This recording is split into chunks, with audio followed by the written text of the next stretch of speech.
Well, you know, it's been about 50 years since I first came to IYA. And my feelings every time are really the same as when I first came here. These incredible mountains, this completely fantastical lifestyle of people living up on these hills. It's not something you really see anywhere else.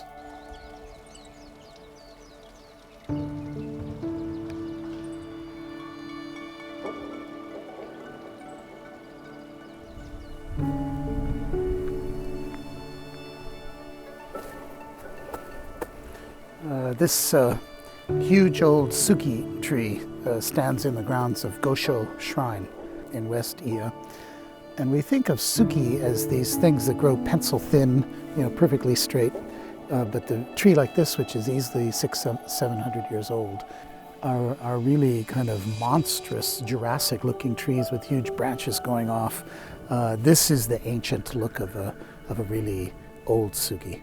And it's a remnant of really ancient IYA.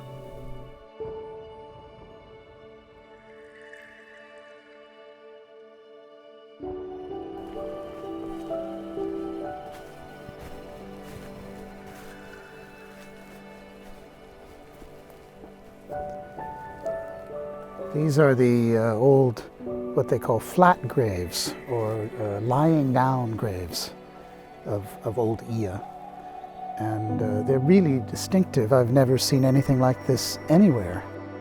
And the legend is that from Heike times, when the Heike warriors escaped into IYA, they had to hide.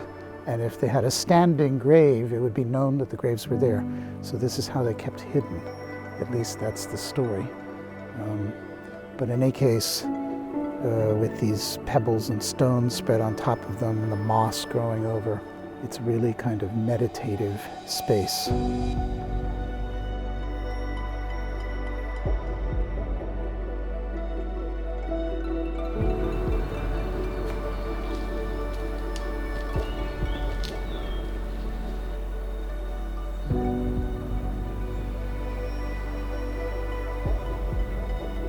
We're at Arimiya Shrine, which is near where those old graves are.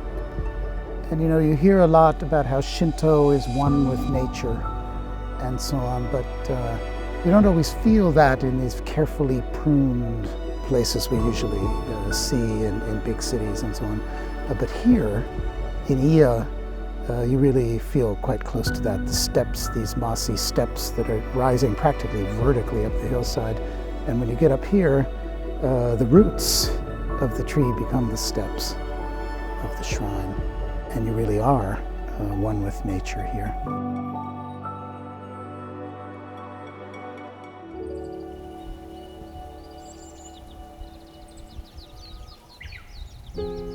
And then this house, which I was so lucky to find all those decades ago, which I didn't know at the time, turns out to be 300 years old and one of the oldest houses in all of IYA.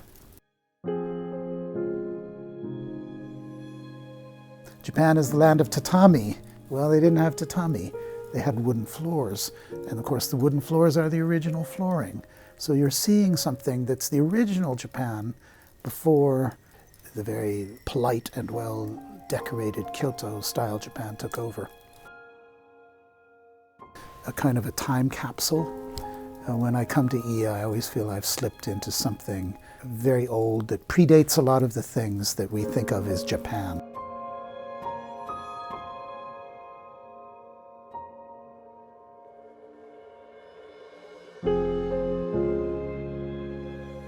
Ochiai hamlet actually contains about 17 old Edo and Meiji period houses, and of these we've restored 8 of them.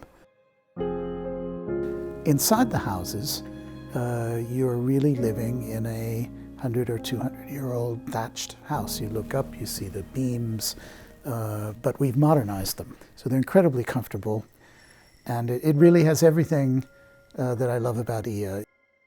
There's this truly spectacular view. You feel you're just floating in the sky. It's a romance.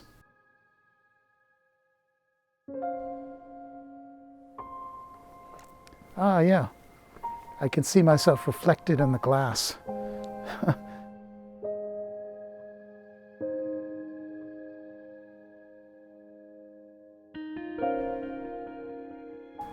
IYA is interesting because it's got a lot of really unusual local foods. And what we're trying to do, use these old ingredients and make them really new. And our young chef, who has really studied, has learned how to bring new techniques to these local foods. It's all locally sourced, but it's really the cutting edge. And that's the fun of it.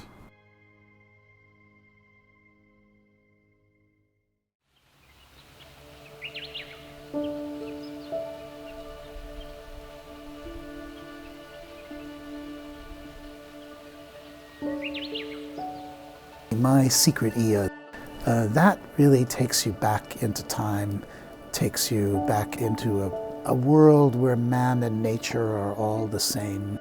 I love that, and that's the kind of place that I like to go to, and those things still exist here.